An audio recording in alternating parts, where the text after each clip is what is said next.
4 unit rumah warga ludes terbakar di Kampung Lada, Kecamatan Mutiara Timur, Kabupaten Pidi. Beruntung tidak ada korban jiwa dalam kebakaran tersebut, namun kerugian diperkirakan mencapai ratusan juta rupiah.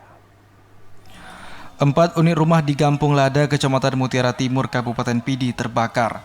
Rumah yang berkonstruksi kayu dan semi permanen ini membuat api menjalar dengan cepat ke rumah lainnya. Kebakaran diperkirakan terjadi sekitar pukul 11:30 waktu Indonesia Barat.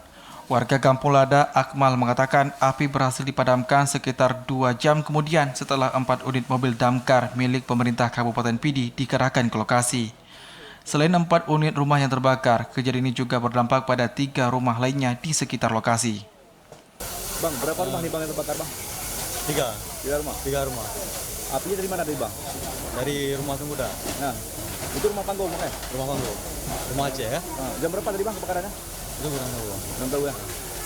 Dari laporan sementara, ada 6 kepala keluarga yang kehilangan tempat tinggal, sementara ada 7 jiwa yang terpaksa harus mengungsi sementara waktu di rumah kerabat. Dari Pidi, Hasbi TV Aceh melaporkan.